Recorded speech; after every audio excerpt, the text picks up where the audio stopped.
are doing French at school. We are doing French at school. What do you think the meaning of this sentence? If you wanna know, just keep watching this video.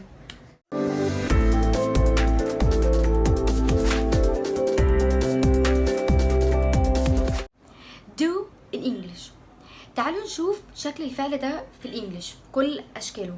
هو سهل بس يعني ايه quick revision كده. تصريفه في البريزنت I do, you do, we do, they do, he, she, it does. في الباست I, we, you, they, he, she, it. present participle. ايه هو present participle ده الفعل في الانجليش بنحط له ing. doing. الباست participle اللي هو التصريف الثالث للفعل done. النيجاتيف فورمز بتاعته الصورة المنفية do, don't أو اللي هي do not. does, doesn't, does not. did, didn't, did not. هي doesn't هي does not. do as you are told. do as you are told. اعمل زي ما تقالك، ما تفكرش، اعمل زي ما قالولك تعمل. do someone good يعني هتخليك تشعر بأحسن حالة، زي مثلا a vacation will do you good. a vacation will do you good يعني أجازة هتخليك تشعر بأحسن وتبقى حالتك أحسن، يعني أفضل أو أحسن. do something up. do something up to fasten something يعني ان انا اربط حاجه. وكان في الفيديو بتاع الهدوم ممكن احط لكم اللينك في الديسكربشن ازاي نتكلم عن الهدوم يعني بالانجلش. كان في do up دي معناها اربط مثلا جاكيت برباط فاربطه do your coat up يعني اربط الرباط بتاع الكوت بتاع البلطو بتاعك. do well اللي هو do your best. زي مثلا حد عنده انترفيو او مثلا امتحان اي حاجه فتقول له ايه do your best او do well. بشجع حد ان هو ينجح. could do with معناها انا محتاج حاجه. could do with. I could do with some sleep. I could do with some sleep يعني انا كل اللي محتاجه شويه نوم، قطعه نوم بس. how do you do. how do you do يعني عامل ايه.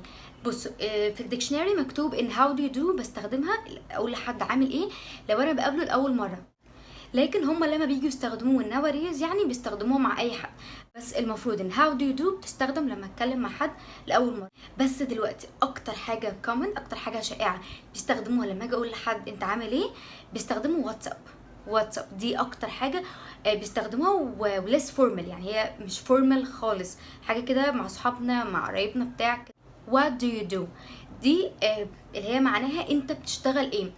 ممكن يقولوها what do you do وممكن يزودوا كده عليها حاجه بيسهلوا يعني للناس مش نعرف انجلش سبيكر يقول لك ايه what do you do for a living. what do you do for a living يعني انت بتشتغل ايه بتجيب فلوسك منين يعني. what do you do. do وmake. we use do when we are talking about activity or an action.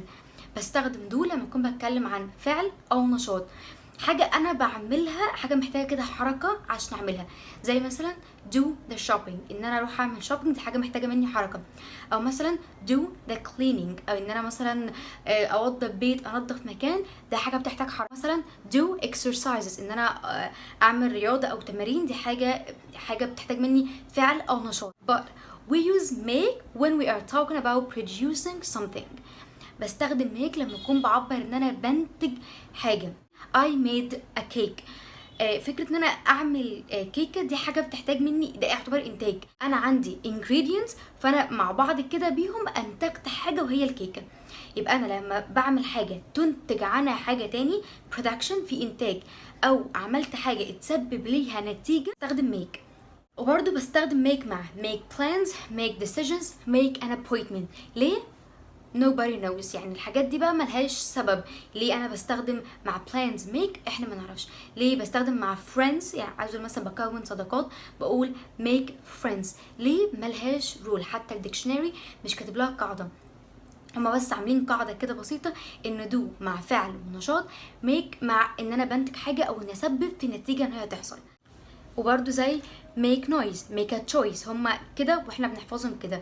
الحاجات دي هي للاسف ملهاش طريقه غير حفظ، بس بقى ان احنا نعيدهم كتير او ان احنا مثلا افلام او اغاني الحاجات دي بقى هي اللي بتثبت، او عايز تجيبهم بقى وتقعد تحفظهم يعني it's up to you.